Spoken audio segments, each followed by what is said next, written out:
Welcome to Cigar Public. Public. How you guys doing out there? I'm Erik Espinosa, and welcome to Cigar Public.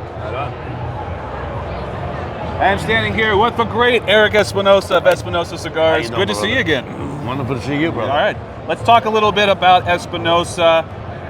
Going back early, first cigar that you were responsible for bringing into the market. How difficult was it for you? What were the biggest hurdles you had to overcome?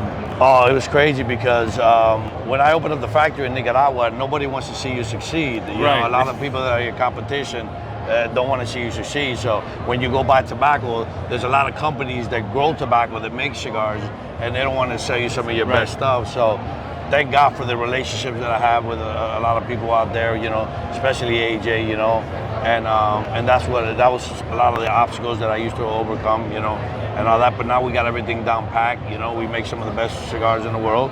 I mean, you can question that, you can talk, say bad things about it, but that's, you know, our opinion. And the proof is in the pudding. Listen, we've been in Cigar Aficionado's top 25. That's right. 7 of the last 10 years, you know. We're doing that knuckle sandwich for Guy Fieri, which was a 23 cigar of the year last year. The guy's engaged, the guy's involved.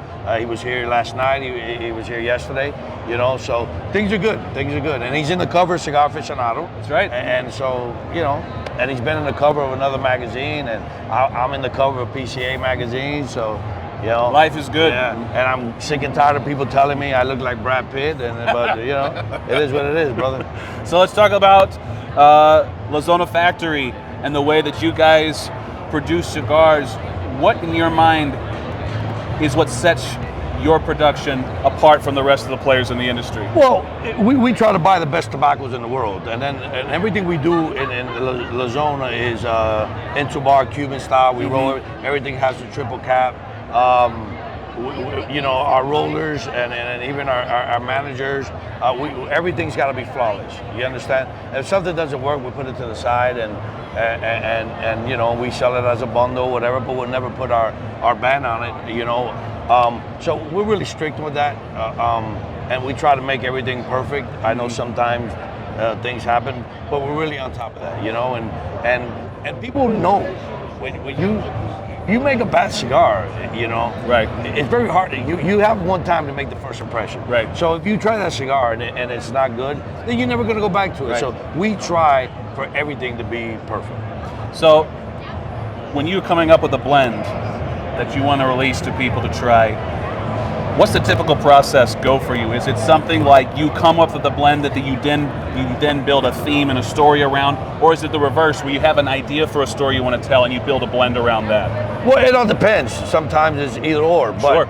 But we already know what we want to do. We already know the wrapper. The wrapper is the easiest part, Right. because if there's a type of wrapper that we got and we want to make a cigar with, then we work wrapper and binders and fillers, and then we got to try the cigar and see. And not just we make it over there, we bring it back to the States, because this is where we're going to sell it. The cigars taste different when you do it in different countries for whatever reason. You know, the ambiance, the altitude, you know, a lot of different reasons why it changes. So we make it down there, we bring it out here, we try, we smoke it. Okay, this is good.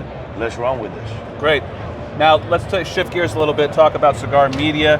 How much cigar media do you watch, consume? Is there anything in the cigar media world you would like to see improved upon or changed?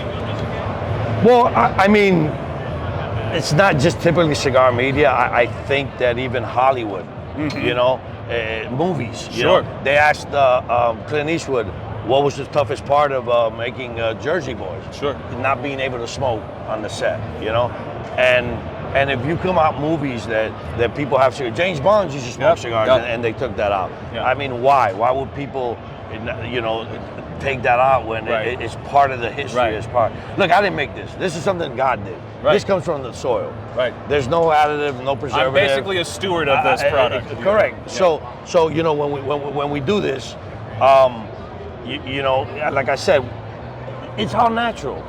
But people don't get us unless you smoke cigars. Right.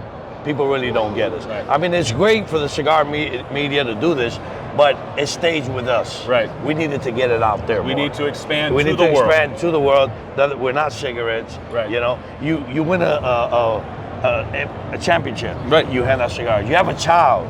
You have a hand out cigar. cigars. You get married, you have a You cigar. have a cigar. You don't hand out cigarettes. No, you don't. You know, When's the last time you seen that? yeah, dude, and then, but people just don't get us Yeah. because they don't understand. We're not cigarettes. There's no additive, no preservative. This is all natural.